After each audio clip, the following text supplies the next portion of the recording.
Everything regarding Erika Kirk is now imploding. She's open game now. This is a new level. It's no skin off my nose, teeth, whatever it is. It doesn't matter to us, but it goes to show you how things have changed drastically. Because the latest cultural flashpoint, and that's exactly what it is, comes from comedian or rapper or whatever, Druski, who now has a viral, and you don't want to go viral. Bacterial is one thing, but viral is another. A viral sketch that set off a wave of reactions that go far beyond comedy, and the premise is simple. He portrays what he calls a conservative woman. No name is used, but the look, the tone, the mannerisms, the set, all of them obviously strongly resemble, if not identify, Erika Kirk, the now widow of Charlie Kirk, the CEO and leader, the poobah of TPUSA. And of course, she now has stepped into this high-profile leadership role, and a lot of people at TPUSA must be saying, how much of this targeted reference can we withstand? We got enough problems as it is. Now, the first thing that you must recognize, the very first thing when you watch this, and I didn't put this piece up, look at it for yourself.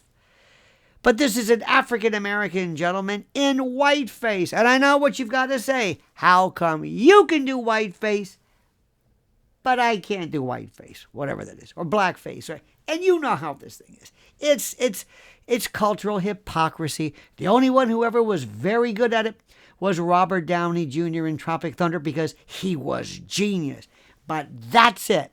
Plus, he's a chosen one. And we'll talk about that some other time. So I just wanted to at least pay some minimal lip service to this. Now, the timing of this is critical. Erika Kirk's rise has been rapid and sudden and very public and consequential, transactional, and transcendental. After Charlie's dispatch, she was embraced by Donald Trump, elevated through an apotheosis of sorts into positions of visibility and influence. She is no longer adjacent to power. Nay, she is part of it, front and center. And that alone makes her a target in modern media culture where visibility invites parody.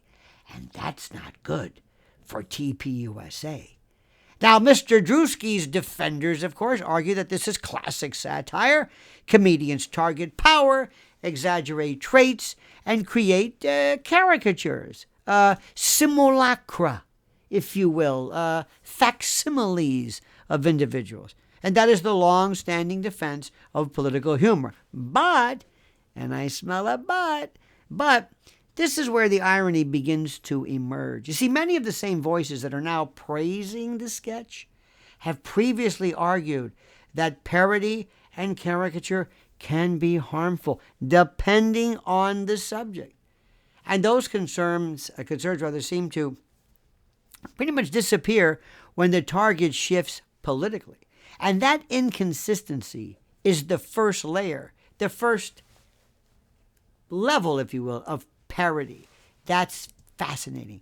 And also the idea of irony. Now, the second layer of this is even more revealing. You see, this sketch, or this particular piece, relies on exaggerated identity performance. What does that mean? I don't know. I just say this stuff. You see, when you do what I do, you say things like identitarian. What does it mean? I don't know. We just say these words. We love labels. We love words of the day. It's like now we want to unpack things. Why? I don't know. We're unpacking. And then now, ecosystem, the ecosystem. What is ecosystem? I don't know. It's one of those things. So I just want you to know that I can, hang with the best of them. But if you look at this, the dress, the gestures, the tone are amplified into a kind of, dare I say, persona that borders on theatrical imitation. And in other contexts, that type of portrayal would trigger debates about mockery, racial overtones, representation, verboten facsimiles and the like. And here it is, of course, celebrated. Again, the standard changes depending on who is being portrayed, who is the portrayer, and that is not a coincidence. That is selective application of principle. And you and I know what the rules are. Certain people can parody, certain people can do racial transfigurations and transmogrifications, and others can't. And that is for another video. I don't have time for this, but you know exactly what I'm talking about. Now, social media reactions, of course, followed a predictable pattern. Oh my God, supporters of him called him hilarious. The height, the summit, this immense hilarity. They were chortling and cachinnating, and they were the guffaws, and oh my God, the knee slaps. They said brilliant, bold. But other people said, wait. This is disrespectful, and how dare you do this for a woman who's a widow? It was 6 months ago, it doesn't really matter, but still, that's she has that perpetual widow status, and that's verboten. That's not going to work. But it's all they have. And they also say it's unnecessary. Well, really, what is necessary? But especially given, of course, that Erika Kirk's personal circumstances make her, have you, at long last, sir, have you no decency? Harkening back to the McCarthy days. But now a third particular group, interesting, there's a third one, observed kind of the double standard. I'm kind of in that group a little bit. See, a lot of us are kind of less focused on the offense and more focuses on the inconsistency. You see, the reaction itself became, I think, part of the story, which is interesting. This idea of why is nobody saying this is racial? And by the way, this moment highlights a larger shift, my friends. You see, political figures are no longer just policymakers. Oh, no. They are cultural figures, media personalities, and symbols within, dare I say, a broader narrative. And Erika Kirk has been pulled into that space quickly, rapidly. And whether intentional or not, she now operates within a system, I'll say it, an ecosystem. What does that mean? I don't know, but we say it. But within a system where visibility brings scrutiny and satire and attack. Welcome to the big leagues, madam. That is a reality of modern public life. You know it and I know it. In fact, it would be, I'm telling you right now, if she were to be ignored, it would be even more stinging. And the irony continues, by the way, when you examine how empathy is applied. You see, there's a constant public claim that figures in the spotlight, that figures and notables deserve kind of a degree of understanding and restraint. Yeah, right.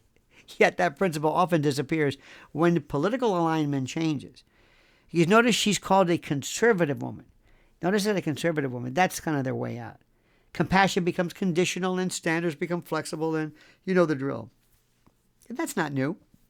What it is becoming increasingly obvious. Now, from a strategic standpoint, this kind of controversy benefits both sides in different ways. For Mr. Druski, attention drives relevance. Viral moments fuel his brand. For Erika Kirk, being targeted can, well, in essence, reinforce her standing among supporters. It signals influence. It signals and indicates and shows that she matters enough to be mocked. She's important. I am, therefore, I am mocked. In politics, that can strengthen identity and loyalty within a base. And the deeper issue, my friend, the deeper issue is not the sketch itself or this particular piece. It's the reaction that, or rather, it's a reaction that kind of what reveals about our culture. See, satire is not being applied evenly. You know this. Standards aren't consistent, but you can't enforce that. The same behavior is judged differently depending upon who is involved, and that undermines credibility for most who claim to operate on principle rather than preference, perhaps. Now, I don't want to give you any kind of lecture on comedy, but comedy has always followed power. But the environment has changed. What once aired in a single broadcast now spreads instantly across platforms and generating, of course, millions of reactions within hours, keeping the issue generated and revved up. And that particular speed removes nuance and interpretation and the like. And by the way, it amplifies division. But everything becomes polarized. Humor or offense, right or wrong, it doesn't matter. There is little room for complexity. Now, the takeaway, this is important. The takeaway is not whether Druski crossed a line. It doesn't matter. The takeaway is how quickly the rules shift depending on the target. See, that's the real story. It's not just about comedian and political figure. It's about a culture. It's about a culture of milieu that, notice how I said that, the milieu that claims consistency but practices selectivity. And that is the ultimate irony, I think. The ultimate. In a moment where everyone insists on fairness and equality and equity and all this, what we actually are seeing is the opposite. Selective outrage, selective humor, selective principles. That's what this is about. Now, let me also tell you something, and this is, I think, one of the most important things, and this is what TPUSA should be really paying attention to right now, big time. She has become indicative of a joke. Not a joke for the purposes of this video, but a joke. You know it, and I know it, and they know it. And they're going to realize, listen, it's up to them. But TPUSA cannot possibly. We got something in the mail, interestingly enough, and I almost laughed. I saw the